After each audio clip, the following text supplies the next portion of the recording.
Minister है Bob Woodward, आपको यहाँ शायद नाम पता होगा, ये वाटरगेट स्कैंडल जो हुआ था ना निक्सन के साथ 35 साल पहले, उसमें इन्होंने एक्सपोज किया था और निक्सन की प्रेसिडेंसी चली गई थी। इन्होंने किताब लिखी है वॉर, मैं पढ़ लूं फिर आपको दूंगा।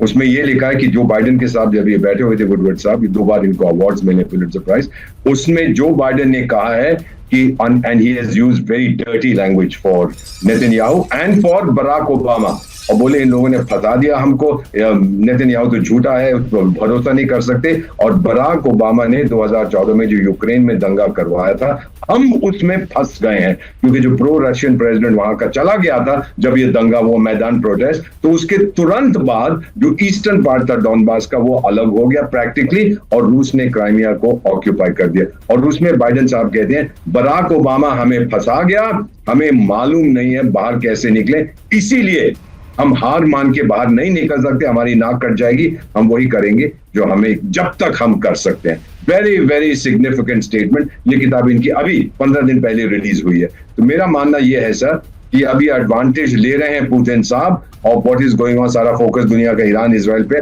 वो ये कर रहे हैं जो वो करना चाहते हैं, सबक सिखाना चाहते हैं। ओबामा यदि कमला हैरिस को समर्थन का जल्द ऐलान कर देते तो कहते हैं कि उसका अमेरिका पर बहुत प्रभाव पड़ता और हो सकता है कि वह जीत भी जाती। एवं कमला हैरिस की जब उम्मीदवारी घोषित की गई तो उनके पास चुनाव प्रचार के लिए बहुत कम समय बचा था। उसके बाद भी ओबामा ने अलग अलग समय पर देर लगाने के बाद उन्हें समर्थन दिया। कहा जाता है कि कमला हैरिस चुनाव जीत जाती तो अगले टर्म में मिशेल ओबामा का चुनाव जीतना थोड़ा मुश्किल हो जाता, इसीलिए बराक ओबामा ने ऐसा किया। दराज करेगा बहुत से पर्दाफाश।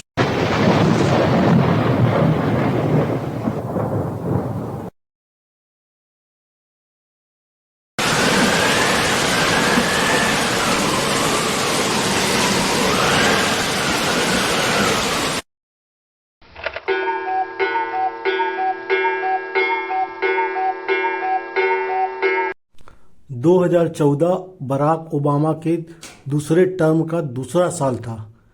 2008 में बराक ओबामा अमेरिका के राष्ट्रपति बने एवं 2012 में दूसरी बार पुनः चुनाव जीतकर 2016 तक राष्ट्रपति रहे।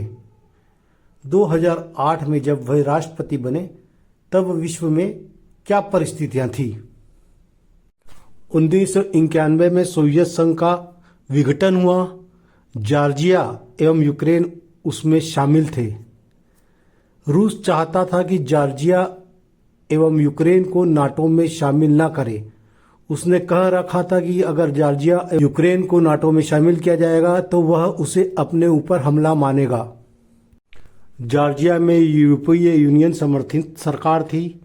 2008 में नाटो सम्मेलन में बुचापेस्ट में यह निर्णय लिया गया कि जॉर्जिया एवं यूक्रेन को नाटो में शामिल किया जाएगा। रशिया ने वहां सेना भेज 3 टुकड़ों में बांट दिया एवं 2 टुकड़ों की सरकार को मान्यता देने की घोषणा की।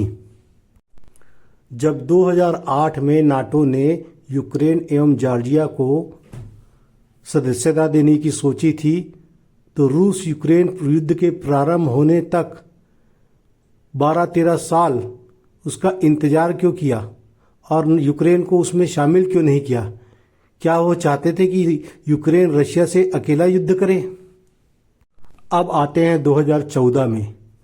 क्रीमिया 1954 से पहले रशिया का ही हिस्सा था, जिसे निकिता खुश्चेव ने 1954 में यूक्रेन को गिफ्ट किया था। 2004 से 2014 तक वहां पर रूस समर्थित राष्ट्रपति था, जो 2014 में हट गया एवं पश्चिम देशों के समर्थित राष्ट्रपति यूक्रेन में बन गया। 22 फरवरी 2014 को यूरोपियन यूनियन समर्थित आदमी यूक्रेन का राष्ट्रपति बना। 27 फरवरी को सेना की वर्दी पहने हुए लोगों ने क्रीमिया के सरकारी भवनों पर कब्जा कर लिया। 16 मार्च को वहां जनमत संग्रह हुआ एवं 18 मार्च को रूस ने क्रीमिया को अपना हिस्सा बता दिया। लुहांस्क और डोनेट्स्क में भी उसके कुछ हिस्सों पर रशिया की लोगों की आबादी ज़्यादा थी, वहाँ भी यही स्थिति रही। वहाँ भी कुछ सैनिक के वर्दी में विद्रोह कर दिया एवं वहाँ के कुछ हिस्सों पर कब्जा कर लिया। ओबामा के कार्यकाल के दौरान अरब में 2011 में अरब स्प्रिंग के कारण कई देशों में विद्रोह हुए, जिसमें मिस्र एवं ट्यूनीशिया की सरकार तो बदल गई। सीरिया में भी विद्रोह हुआ, जिसे अमेरिका, पश्चिमी देश, सऊदी अरब एवं तुर्की का अलग अलग समूहों को समर्थन था। लेकिन उसके बाद भी रूस के हस्तक्षेप के कारण वहाँ की सत्ता नहीं बदल पाई। रूस ने न केवल फील्ड में उतरकर, युद्ध के मैदान में उतरकर, यूनाइटेड नेशन में भी चीन के साथ मिलकर उसके खिलाफ 4 प्रस्तावों को वीटो कर दिया। यह अमेरिका और पश्चिमी देशों के लिए सोवियत संघ के विघटन के बाद सोवियत संघ के प्रभाव वाले क्षेत्रों के अलावा बाहर रूस का पहला बड़ा हस्तक्षेप था, जिसने उन्हें चौंका दिया।